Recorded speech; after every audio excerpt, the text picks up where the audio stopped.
Direct News TV. August 31, 2023. The fire ruined everything, livelihoods lost in Johannesburg blaze. Johannesburg, South Africa. Just hours after going to bed on Wednesday night, Adam Camulus was woken in a frenzy in his small room on the third floor of a building in inner-city Johannesburg. "Someone came running into our room and woke me and my brother up around 2 a.m. and said there is a fire coming from the first floor," the 31-year-old recounted, standing outside the charred exterior of the building after firefighters had contained the blaze on Thursday. Camulus and his brother Freddie rushed to the exit as fast as they could. The building was filled with smoke and people bumping against each other. He remembers having to claw his way out. In the process, he lost track of Freddie. Since escaping, Camulus had been looking for his brother, waiting behind police tape to find out what happened to him. Authorities said they got calls about a massive fire at a 5-story building in Johannesburg's Marshalltown area about 1:30 a.m. on Thursday, 23:30 Greenwich Mean Time on Wednesday. By the evening, the death toll had risen to 74 while more than 50 people had been taken to nearby hospitals for injuries and smoke inhalation. Witnesses at the scene said the building was overcrowded, there were dozens of rooms per floor and at least 5 people per room. There was an informal settlement inside the building, Robert Malodzi, spokesperson for Johannesburg's Emergency Management Services, told the media. He said there were rows of shacks on each floor, which caused a delay in finding the bodies during the search and recovery operation. The building's main security gate was also closed, making it difficult for residents to escape, according to Mxini Chwaku, a member of Johannesburg's mayoral committee in charge of public safety. Many burned bodies were found stashed at that gate, he told the media. In the hands of cartels. Across Johannesburg's inner city are hundreds of buildings that lie derelict after being abandoned by their original owners, officials said. Many of them, like the one that burned, are then hijacked by crime syndicates or slumlords, who informally rent out rooms to people, many of them desperate, poor or foreign. There are cartels who prey on vulnerable people because some of these buildings, if not most of them, are actually in the hands of those cartels who collect rental from the people, Lebogang Isaac Mayo, the head of the Department of Human Settlements in Gauteng province, which includes Johannesburg, told reporters at the scene of the fire. He said the blaze demonstrates a chronic problem of housing in our province. Johannesburg, which is one of the world's most unequal cities, has about 15,000 unhoused people, widespread poverty and joblessness.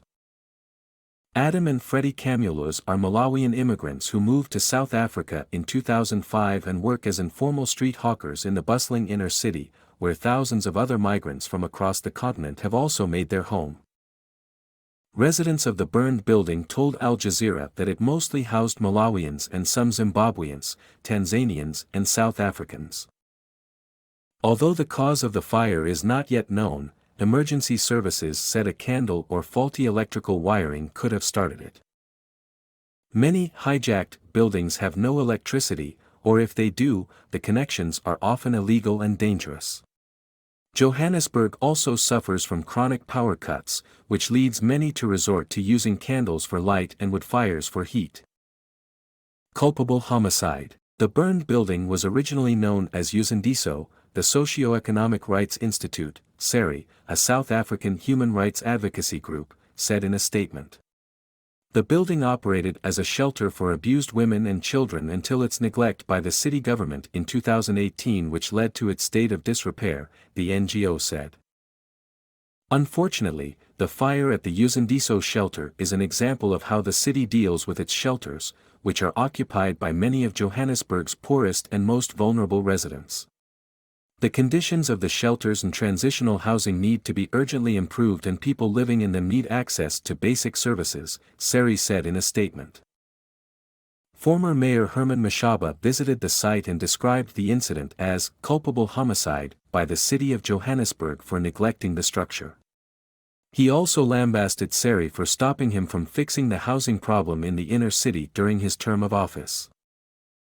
According to Mashaba, Sari would go to court to stop the city from evicting people and giving derelict buildings to the private sector for redevelopment.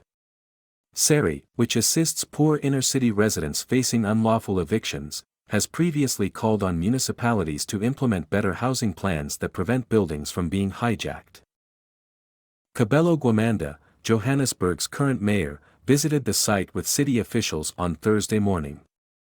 He told reporters that the city is avoiding evictions of people living in hijacked buildings. As this current administration, we are taking a more prudent approach, and we are not going there with brute force. We are trying to apply the maximum sensitive strategy. Gwamanda said he has set up a mayoral committee to look into providing decent social housing for inner-city residents. Some injured, some dead. Witnesses and news media reported horrendous scenes in the early hours of Thursday as people on the building's upper floors jumped out of windows to escape the flames. At 6:30 a.m., 4:30 Greenwich Mean Time, David De Beer, a meat seller at Impala in Butchery, located a street away from the burned building, arrived at work and saw bodies lying in the streets. There were a lot of people in the streets, some injured, some dead. De Beer told the press that he avoids going down Albert Street towards the burned building because it is considered a dangerous area. According to the butcher, the Uzindiso building used to be a clinic before it was taken over by criminal gangs that rent it cheaply to desperate migrants. Denisai Zimba, a 27-year-old South African, found herself sitting on the pavement with her belongings after the fire. Denisai had just paid 1,000 South African rand, $53, for September's rent at the Uzindiso building.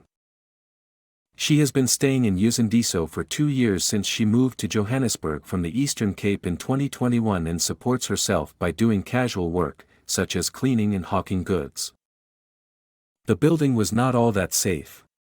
There were some muggings here and there, Denisai told the press. But this fire has ruined everything. Where am I supposed to find a place to stay now?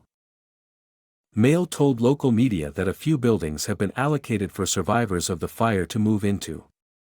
But residents who lost everything are still waiting to hear news about their loved ones and about the next steps. For many, the loss is more than just material. After hours spent looking for Freddie on Thursday, late in the afternoon, Adam Camulos received news that left him devastated. His brother had died in hospital from smoke inhalation. My name is Kingsley. Please like, share, subscribe and hit that notification bell so you can be the first to be notified whenever we post. You won't regret it.